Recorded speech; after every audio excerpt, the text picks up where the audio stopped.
نبدأ بموضوع آخر اللي هو ال AC Power Supplies. مثل ما أخذنا DC Power Supplies وأخذنا موضوع بسيط منها اللي هو ال Regulated و Regulated Power Supplies. نيجي لموضوع ال AC Power Supplies، راح ناخذ في موضوع كلش حلو وجميل بيه، موضوع جديد عليكم. نعرف بأنه الكهرباء الوطنية مالتنا هي AC، نعرف بأنه محطات التوليد هي محطات توليد AC أكيد. الجنريترز أبو الخط مال المولدة أو مولدة البيت هي أيضا AC. الويند توربينز تعطينا فولتية AC. الالكترونيك فانكشن جنريتر ممكن يولدنا موجات AC. فاكو هواية مصادر لل AC باور سبلاي، مثل ما اكو هواية مصادر لل DC باور سبلاي. لكن اكو فد موضوع كلش جميل ان شاء الله راح ناخذه اليوم، اللي هو ال AC generators used in large multi-engine aircraft. aircraft هي الطائرات، فالطائرات المحركات مالتها هي AC generators. تمام، فخلينا نشوف ال AC generators used in large multi-engine aircrafts. Transport category: aircraft typically carry hundreds of passengers and fly thousands of miles each trip. يعني نحكي على الطائرات الخاصة بالنقل اللي تنقل مئات الأشخاص وتمشي إلى آلاف الأميال كل رحلة. هذين الطائرات لازم أكيد بيها انجنز. نعرف بأنه أكو كل طائرة على الأجنحة مالتها اليمين واليسار أكو توربينات. هذين التوربينات أكيد لازم يرتبطن بشنو؟ من بعد هذا الحركة الميكانيكية راح تولد لازم أكو جنريترز. هذين الجنريترات إنه AC جنريترز، راح التوربينات يكونون برايم موفرز للشيفت مالت الروتر مالت ذني ال AC جنريترز اللي راح يكونون موجودات على الأجنحة مالت الطائرة. Therefore, large aircraft require extremely reliable power distribution system that are computer controlled. أكيد هذني الطائرات العملاقة والطائرات الكبار يحتاجن إلى extremely reliable power distribution system. لازم أكو فد منظومة توزيع للطاقة تكون reliable وراح تكون مسيطر عليها عن طريق الحاسبة computer controlled أو computerized. تمام.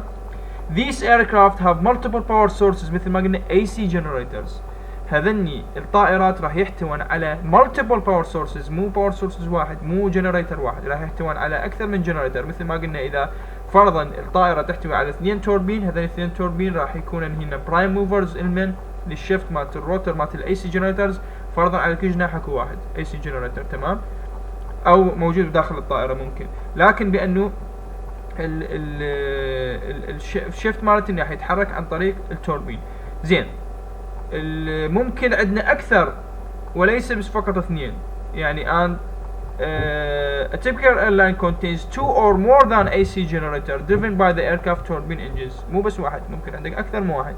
بعد بالاضافه الى هذا يكون عندك شيء اسمه باك اب as well as more than one backup AC generators. يعني مو فقط عندك انت المين جنريترز المربوطات ويا التوربينات اللي موجوده على الاجنحه، لا، عندك بعد اكو باك اب جنريترز. هذين الباك اب جنريترز بحاله اكو فيلر صار عندك بواحد من الجنريترات، اكيد هذا الباك اب راح يشتغل ويعمل مكانه. and variety of distribution buses، اكيد انت عندك buses مختلفات ومتنوعات على مود ينقل لك الباور مالتك بصوره صحيحه ويوزعوها بصوره صحيحه على الطائره مالتك. Types of AC generators. Aircraft AC generators range in size from the tachometer instrument generator up to the 90,000 volt ampere. فإذا من فشي كلش بسيط، تمام، إلى 90,000 فولت أمبير جنريترز. إذا فشي كلش ضخم ممكن يولد لك 90 كيلو فولت أمبير. تمام، فاذا الانواع من الجنريترات يختلف من حسب السايز او حسب الباور مالتك انت تريد تحصلها من هذا الجنريتر. ممكن يوصل الى 90,000 فولت امبير بحالة خلينا نقول الطائرات العملاقة.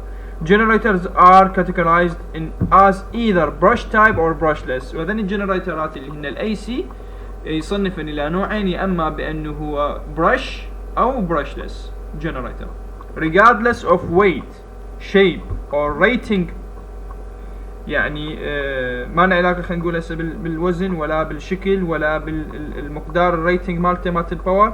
Practically all of these generators have the following common characteristic. اكيد راح يكون عندنا جنريترات ضمن مواصفات معينة، اللي هي the stator، لازم اكيد اكو stator به حال الجنريتر الاعتيادي. stationary armature winding، بانه اكيد هذا راح يكون هو الثابت، الجزء الثابت من المحرك. provides the AC output، انا متاخذ من عنده ال AC، تمام، انا متاخذ الفولتيه والتيار ال AC، الباور ال AC مالتك، فاذا لازم اكو جزء ثابت اللي هو stator. the AC generator field rotor، اكيد لازم اكو جزء اللي هو الدوار is the rotating magnetic field with fixed polarity، اكيد راح يكون البولاريتي مالته القطبيه ثابته، وراح يكون هو هذا الجزء الدوار، تمام، حال اي جنريتر. النقطه الثالثه هي regulating the RPM، هذا طبعا كلش مهم. النقطه الثالثه والرابعه هي خاصه اصلا يعني بكل خلينا نقول ال AC generators. regulating the RPM، عم تغير بال RPM مالت الروتيتنج ماجنتيك فيلد. الماجنتيك فيلد اللي تولد، انت راح تاخذ الفولتيه مالتك الاخراج من الستيتر، تمام، وعندك روتر. الروتر من راح يفتر هو بفيلد، فراح اكو روتيتنج فيلد، روتيتنج ماجنتيك فيلد راح يتولد من الروتر، ينتقل من للستيتر. فالسرعه مالته الريفوليوشن بير مينيت، عدد الدورات بالدقيقه مالتك، اذا تقدر تسيطر عليها الخاصه بالماجنتيك فيلد بهذا المجال المغناطيسي اللي قاعد يفتر، السرعه مالته هي راح تغير لك الفريكونسي، لكن الشده مالته راح تغير لك الفولتيه. اذا انت تعرف انت بالاي سي عندك فريكونسي وعندك مقدار فولتيه متولده ات فريكونسي معين. الفريكونسي هي سرعه الفيلد، سرعه الماجنتيك فيلد. الشده مالت الماجنتيك فيلد يتحكم لك بمن؟ بالفولتيه، مقدار الفولتيه.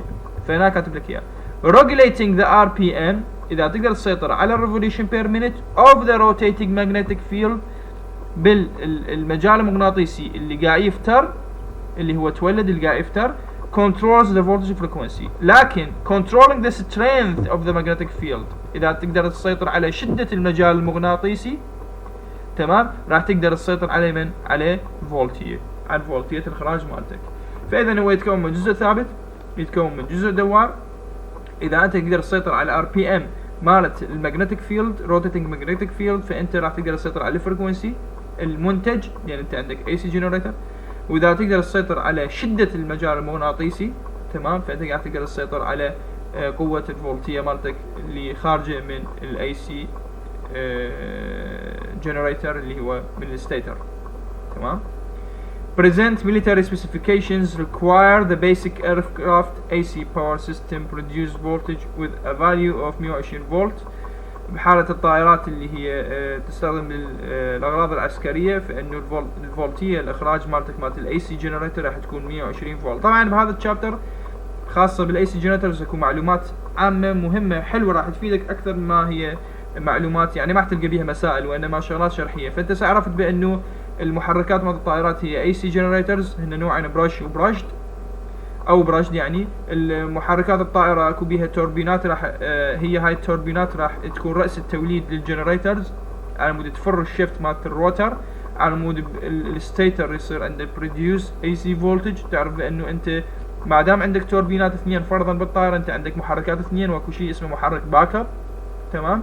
بحالة الفيلر مال اي جنريتر راح يشتغل هذا الباك اب، ممكن واحد ممكن اكثر من واحد. تعرف بانه حال الاي سي جنريتر الاعتيادي بانه بي ستيتر وروتر، وعندك الفريكونسي وشده فولتيه، بانه الفريكونسي مقداره يحددها بسرعه الماجنتيك فيلد، وشده الماجنتيك فيلد راح يحدد شده الفولتيه الناتجه من الستيتر.